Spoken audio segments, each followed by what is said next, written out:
नमस्कार दोस्तों, आप सुन रहे हैं अनसुलझी कहानी इज़रा की जुबानी। आज हम जिस कहानी के बारे में चर्चा करने वाले हैं वो उत्तराखंड के एक सुनसान पहाड़ी गांव की है।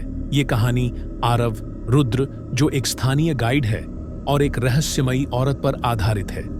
तो आपसे गुजारिश है, इस कहानी को शुरू से अंत तक जरूर सुने, और अगर आप हमारे चैनल पर नए हैं तो सब्सक्राइब करें, जिससे आपके और हमारे बीच नजदीकियां बढ़ेगी।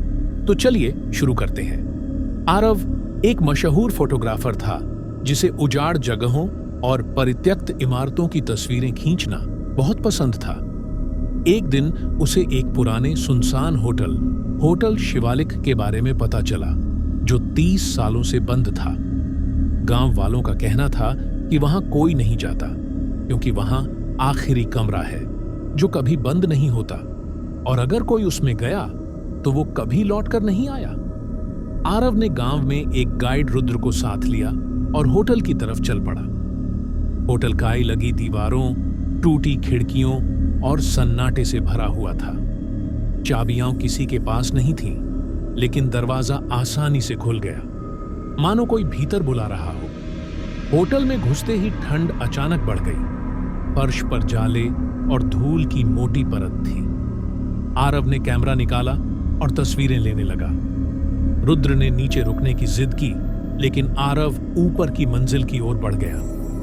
ऊपर की मंजिल पर पहुंचते ही आरव ने देखा सभी कमरों के दरवाजे बंद थे, सिवाय एक के। उस कमरे पर कोई नंबर नहीं था। अजीब बात यह थी कि बाकी सभी कमरों के दरवाजे जंग लगे और जाम थे, पर यह दरवाजा थोड़ा सा खुला था।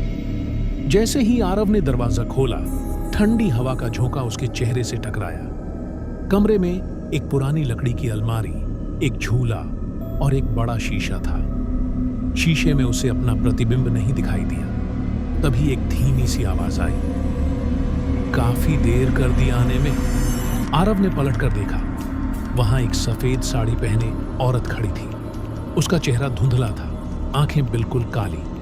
वह औरत धीरे धीरे बोलने लगी, रमा हूँ, इस होटल की आखिरी मेहमान। 30 साल पहले यहाँ एक आग लगी थी। सब लोग भाग निकले, पर मैं इसी कमरे में फंसी रही। जब सब जले, मैं भी जली, पर मेरी आत्मा यहीं रह गई। हर साल कोई न कोई आता है और यहीं का हो जाता है। आरव भागने के लिए मुड़ा, लेकिन दरवाजा बंद हो चुका था। कमरे में झूले की आवाज आने लगी। झूला अपने आप हिल रहा था। वह शीशा अब कमरे का दरवाजा बन चुका था। अगर कोई उसमें झांके तो बाहर जाने का रास्ता नहीं दिखता। सिर्फ वो सब दिखते हैं जो पहले इसमें कैद हुए हैं। नीचे इंतजार कर रहे रुद्र ने ऊपर से तेज चीख सुनी। वह डर के मारे भाग गया। अगली सुबह गांव में जाकर बोला कि आरव होटल के भीतर चला गया और वापस नहीं लौटा। एक हफ्ते बाद किसी और फोटोग्राफर ने आरव के कैमरे की कुछ तस्वीरें ऑनलाइन देखी। आखिरी तस्वीर में वही सफेद साड़ी वाली औरत झूले पर बैठी थी और उसके पीछे आरव खड़ा था, पर उसका चेहरा शीशे में नहीं था।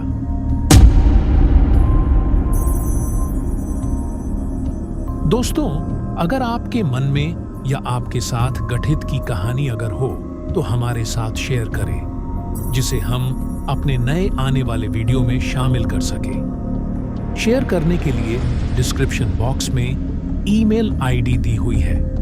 धन्यवाद।